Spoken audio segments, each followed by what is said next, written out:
And I was talking to one of our friends, and he asked, who's the guy really setting the tone defensively? And I told him I really can't answer that question. I think it's hard to necessarily pinpoint just one guy because That's the everyone's thing. doing such a Yeah, great job and they're contributing at a high level in what they do best.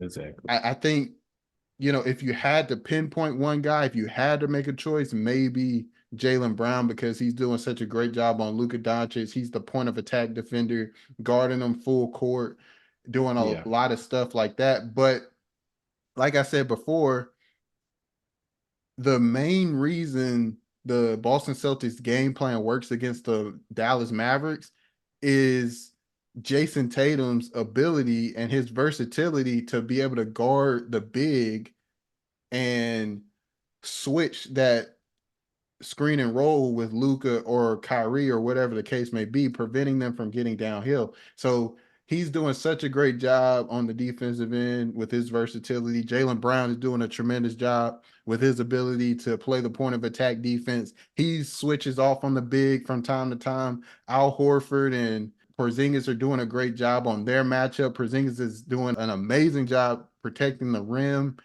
Mhm. Drew Holiday, he can guard anybody as well. He's doing a great job on Kyrie. And when he gets switched on to Luka, he does a great job there. Derek White getting key blocks here and there. He does a great job on Kyrie. And when he switched on to Luka, he's played such a great job. So I can't really pinpoint somebody on the defensive end for the Boston Celtics that I'm just like, yeah, he's the guy lifting everyone up on the defensive end. Yeah. I think it's everybody. I think it's a collective thing. And I think you could say the Mhm. same thing on the offensive end. If you look at the stats, everybody's able to put in points and it's spread out, right? You mentioned something that was interesting. You talked about how it seems like it's a different team from this team to when they played the Golden State Warriors a few years back in the finals. And I definitely agree because it seems like it's a different feeling, right? It's a different level of comfort, it seems, that the Boston Celtics have now than they did a few years ago. And I think that just came with experience. It came with the failures, learning from those failures that they've had in the playoffs. And now you see them now and the poise that they have and all of that stuff. I think it's just a lot better. So, Yeah, experience is the best teacher. And just to go back a little further on your point about you can't pinpoint one guy, I thought it was funny myself because I was kind of sitting there thinking, like, I can't really just tell you this is what happened. It's kind of just an across the board thing where everybody is contributing. And you just look at the game like Boston is just better. They're going to get somebody to play really, really well each night. Somebody's going to be the MVP of that night. It kind of reminds you of like your teams that you play with when you're younger, where you kind of just feel like you're loaded and you know somebody's going to do something great.